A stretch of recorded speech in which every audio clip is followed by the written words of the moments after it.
Hello. Here's a clip from the Sky News in Australia here. I'm going to almost analyze the clip sentence by sentence. But before doing so, I will have to give you the context of the interchange. So the context is that in the Rose Garden, there's a reporter asking President Trump a question which Trump considered nasty, and he reacted with some comments. I will play that part of the clip first, and then I will come back to comment on Trump's reaction. But before that, I'm going to also comment on the presenter. So I will give you the context first, and then we'll comment on the presenter, and then come back, play the clip with about Trump's interactions with the reporter, and then comment on the Trump's reaction. So I'm sorry about you might have to see the Trump's and reporter's interaction twice, but I need to give you a context so that we can discuss what is happening. So here goes the first part of the clip. For now, the US president is consumed by the coronavirus pandemic and trying to get it under control. This is a time when people want to see calm authority. And his press conference earlier today in the Rose Garden finished in an awkward and testy fashion. Have a look at the full exchange. Said many times that the U.S. is doing far better than any other country when it comes to testing. Yes. Why does that matter? Why is this a global competition to you if every day Americans are still losing their lives and we're still seeing more cases every day? Well, they're losing their lives everywhere in the world. And maybe that's a question you should ask China. Don't ask me, ask China that question, okay? When you ask them that question, you may get a very unusual answer. Yes, behind you, please. Sir, why are you saying that to me specifically? I'm telling you. I'm not saying it specifically to anybody. I'm saying it to anybody that would ask a nasty question like that. That's not a nasty question. Please go ahead. Why does it matter? Okay, anybody else? Please, go ahead in the back, please. I have two questions. No, it's okay. But you pointed to me. I have two questions, Mr. President. Next, please. But you called on me. I did, and you didn't respond, and now I'm calling on Sorry, I just the wanted young lady in the back, please. I just wanted to let my colleague finish. Okay. But can I ask you Ladies and question, gentlemen, please? thank you very much. Appreciate it. Thank you very much. And off he goes. Now, the Trump derangement mob are shouting racism as if you can't mention China when speaking to Asian American journalists. Okay, the first part is that when you mention China in a action, then somebody will be shouting racist if there is Chinese reporters in among all the reporters. Well, of course, I don't know. I don't know whether there's any Chinese reporter there, but I also don't hear any shouts about racists. The referring that to China is the current tactic adopted by Trump to deflect his failure to manage the coronavirus or COVID-19 in USA. That I don't see there's any reason, any problem with him deflecting the issue to China. That this is something he has been doing for quite a while at the moment, and that is not racist. It is the American politics. But at least now that the presenter give you a false reason that it is racist, not attacking China. Well, and then he started attacking China. Listen. That's kind of strange, considering how often Trump mentions China when speaking about this virus. That's right. Trump has been deflecting his problem to China. But anyway, if you can provide an example of who shouted racist, that would be good. But obviously, I don't think he can. The real point here is not alleged racism, but his constant referencing of China, attempts to deflect to China. So he knows Trump is deflecting the problem to China. So let's hear. We know that's where the virus came from. We know Beijing was culpable in initially denying the virus and silencing those who tried to issue warnings. We can have that argument separately and into the future. He is helping Trump to put the blame on China, saying that China is culpable in the dealing with this novel coronavirus. By calling it a novel, that means it is new. That's unheard of. We don't know. The Chinese reaction, we have to look at it from different angles. Okay, the first angle is, when did the Chinese government know about the coronavirus? The second issue is whether there are other people who have already detected there is coronavirus and raised the alarm, and the Chinese government discouraged it and then banned the message. That's question number 2. And question number 3 is, although COVID-19 spread in China in probably sometimes in maybe early December, but is there any other cases in the world where coronavirus has been spreading, but none of the governments in the world discovered that there was a coronavirus? That's a completely different issue. I agree that to answer these questions, we better let the scientists do their work, not by politicians. But here I have already noted many times ago that there are evidence the coronavirus has been spreading before it started spreading in China. For example, there's a group of doctors in Japan who do retrospective analysis of the cases from August last year to about November last year. Out of the samples they have discovered, there is at least one sample from a woman aged about 90 in September, which tested positive to the coronavirus. That means if that's the case, that means the coronavirus has been spreading in Japan at least in August, because there is an incubation period before the patients becomes ill and then seek medical help, and then samples are taken and samples have been frozen, stored, and now the Japanese doctors get all these samples back and do the tests and find out that a Japanese woman in September 2019 has positive reactions to the coronavirus. So that pushes the spread of coronavirus right back to August. Okay, since this is not being reported in an academic journal, we will just leave it there as an anecdote. It's not real scientific conclusions. But here is another example.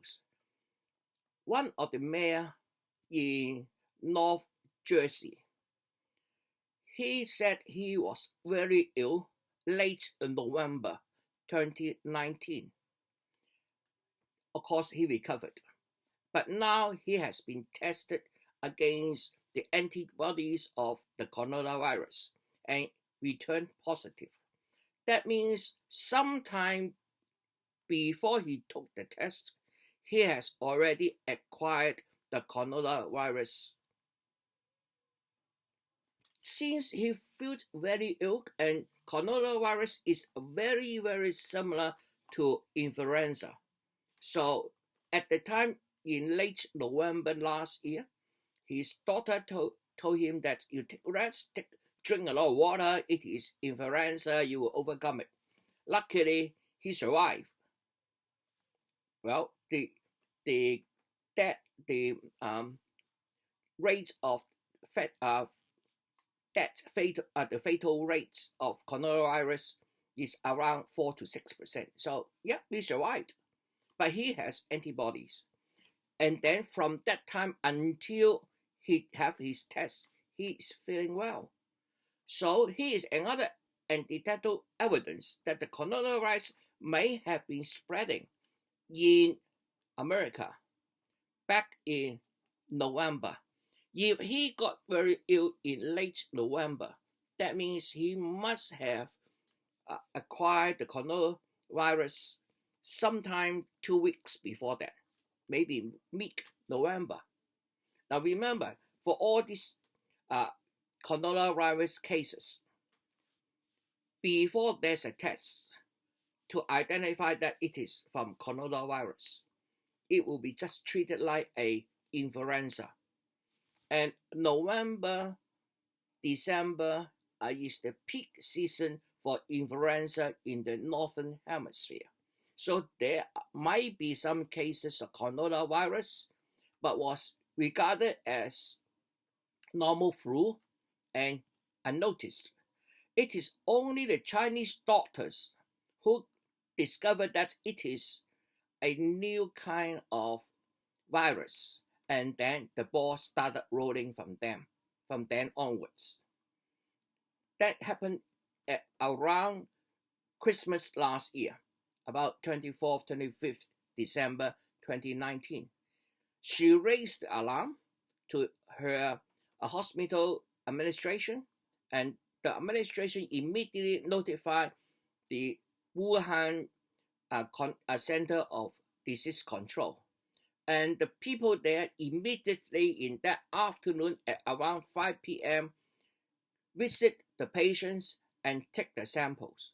And the sample is sent to Beijing for analysis. And that's why by about 10 or 11 January, the Chinese scientist is able to identify that there is a new kind of virus. And therefore it's called novel coronavirus. Why? It's a new kind. It's not anything the scientists has seen before. With that in mind, we also look at the timeline when China notified the World Health Organization. The first notification is on the 31st of December 2019, and the World Health Organization actually set up a working group to look into the problem on 1st of January 2020. So saying that China didn't tell the world is totally rubbish. There's no evidence to support that. Whether the virus has been circulating in the rest of the world before that, we don't know. For example, there's also report from the French emergency doctors saying that they have seen similar cases to coronavirus back in late November in France. Another example is that there was in about January, when China haven't closed its borders, nothing happened yet, there were a couple from Japan who visited Hawaii, not China. They don't have any travel history to China, and then come back to Japan. By then, the test agents is now out, so these two couples were tested positive for coronavirus. How can they get it? That's the question. How can a couple from Japan never visited China acquire a coronavirus after visiting Hawaii in January? So that saying that the virus start from China, there's no evidence of that one. Okay, that's number one. We don't have any evidence. Number two, there are anecdotal evidence that it might have been spreading in the rest of the world for a while.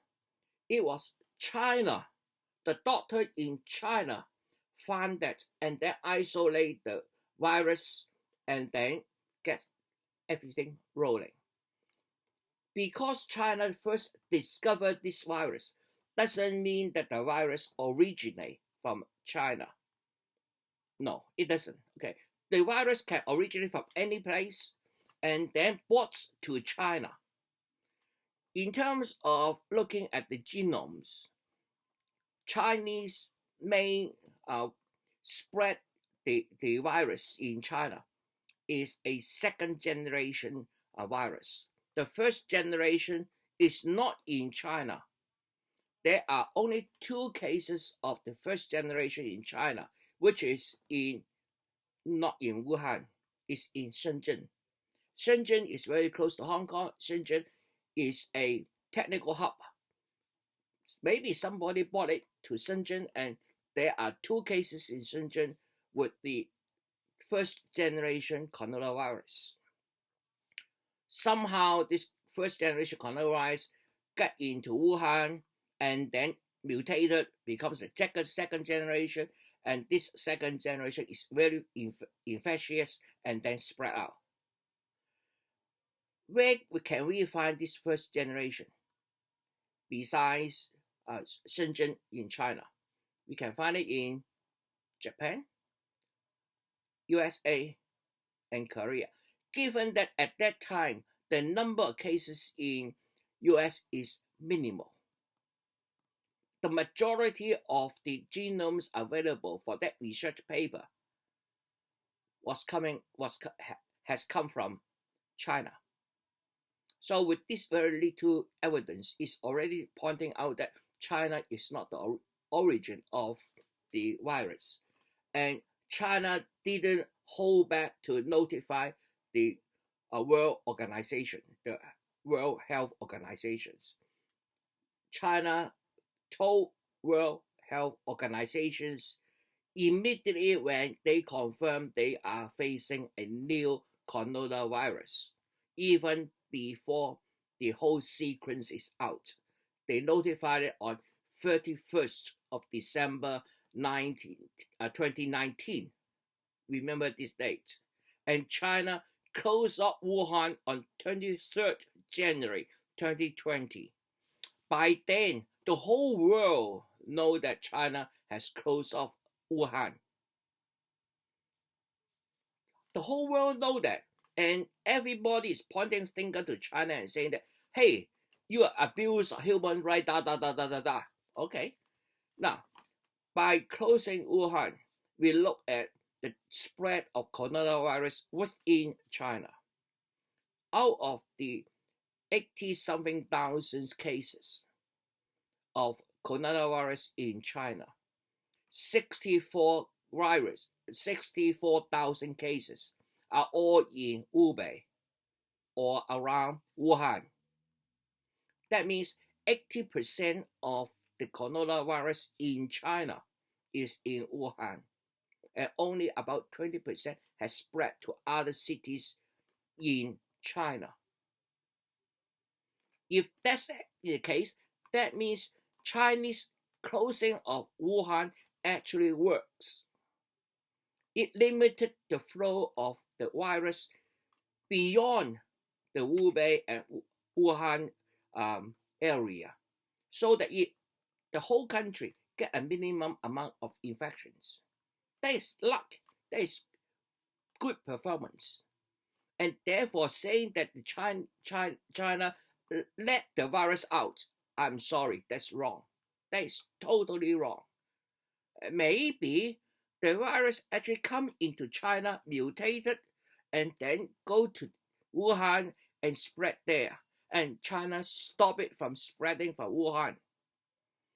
Some has leaked out because there is always a incubation time. During the incubation, you might not even know that you are a virus carrier. So the virus do get out, but in terms of looking at China as a whole, about 20% get out.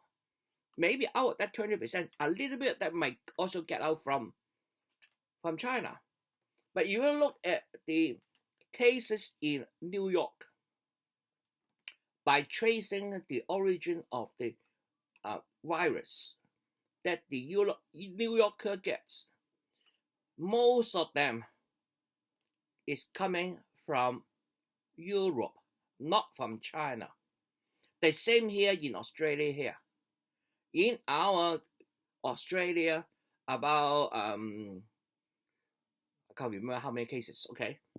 In our limited number of cases, the majority of them come from Europe, not China. Minimal. So blaming China is a political tactic. And unfortunately for presenters like him in Sky News, he is continuing to spread the lie without evidence. Now I will let you watch the full exchange between President Trump and the reporter, and I will comment on it. Said many times that the U.S. is doing far better than any other country when it comes to testing. Yes. No. The answer should be no, not yes. The Americans has the most number of tests for those who reported how many tests has been done. Unfortunately, China didn't report how many tests it have done, so we have no idea. But if you want to really measure the testing, you should measure the testing on a per number of population basis. Per, say, 1 million people, how many people has been tested? That will be a more accurate number instead of the absolute number of how many tests the Americans have done.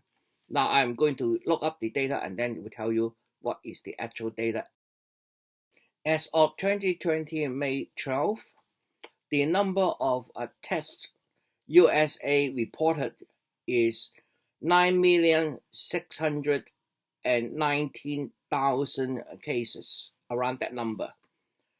And its number of tests per 1 million people is 29,063. In terms of the number of tests per million people, American rank number 40. That means there's another 39 countries which have tested more per million than America. So it is not the first. Why does that matter? Why is this a global competition to you if every day Americans are still losing their lives and we're still seeing more cases every day? The reporter actually asked a very good question, isn't it? For any government, the safety of its citizens should be of the top priority. You want to be able to live in a country where you feel safe, where you feel that your health is being taken care of. You don't want to see your families, your loved ones drop dying like flies. So the reporter asked a very good question. Unfortunately, Trump didn't have any answer. He has squandered all the time that China so difficultly fought for the world. China held the virus into its country for almost 6 weeks, and then the rest of the world catch on. During that time, countries around the world should have prepared themselves.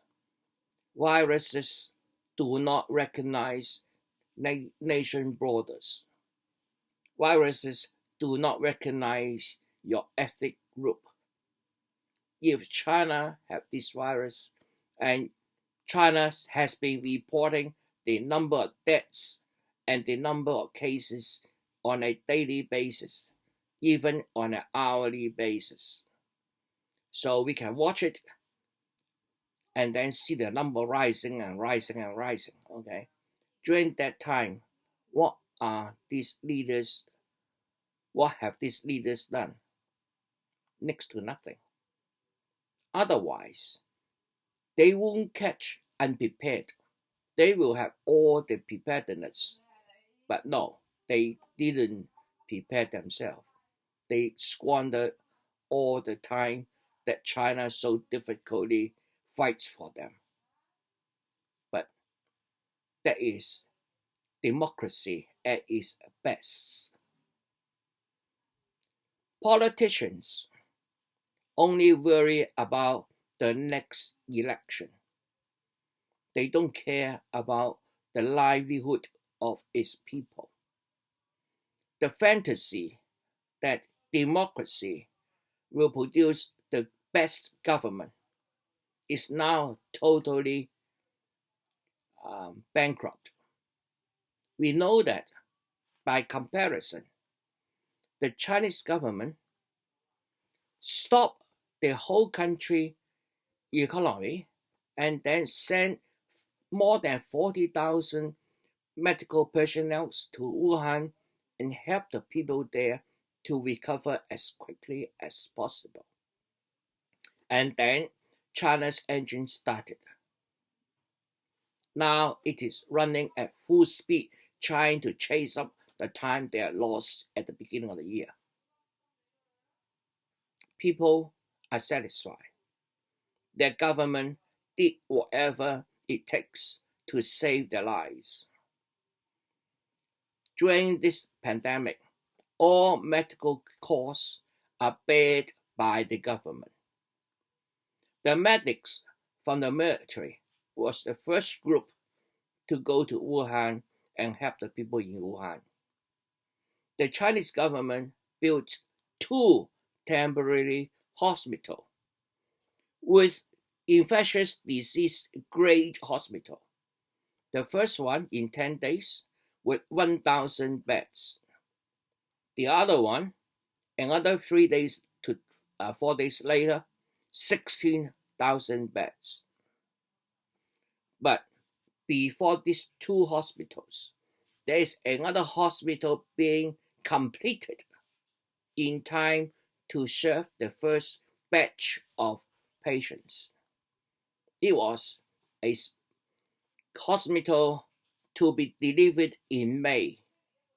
So the hardware is there.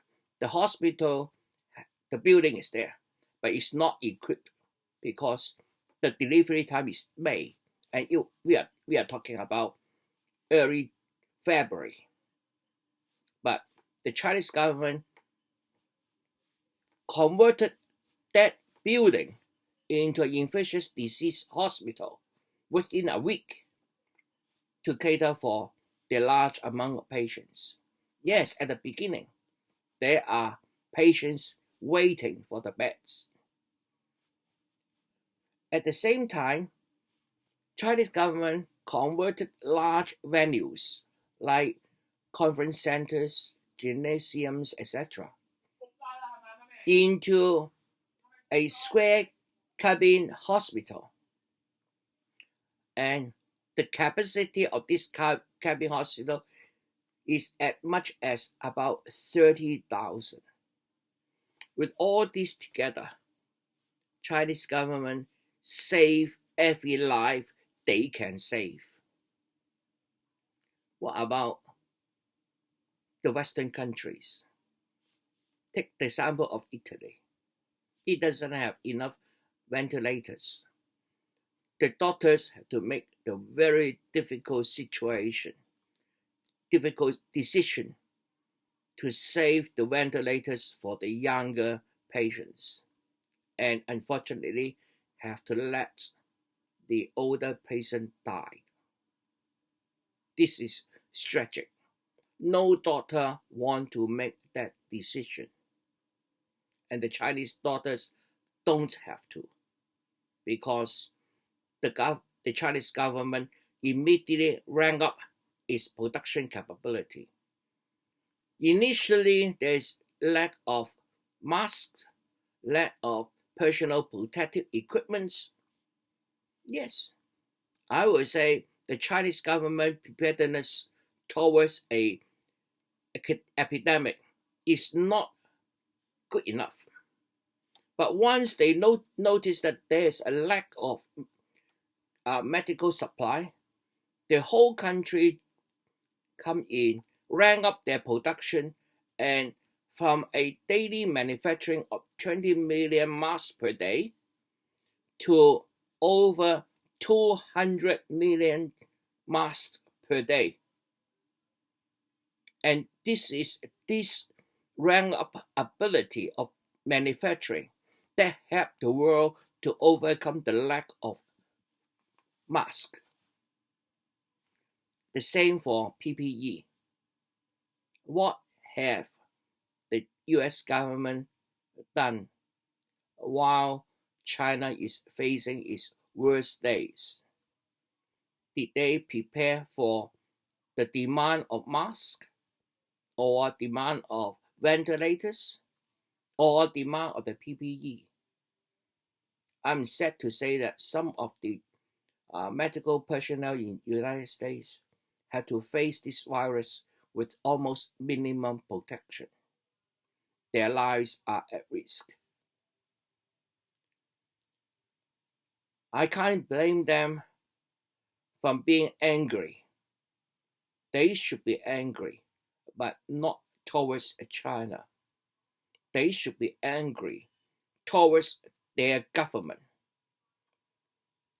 Mr. Trump, you have blood on your hand. You are putting your election before the lives of your citizens. Why? Because that is democracy.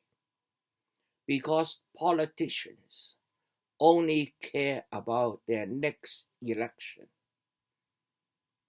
Your well-being is only accidental. If it happens to be good for you, good luck. But when it hit the fan, the most important thing in their mind is their next election.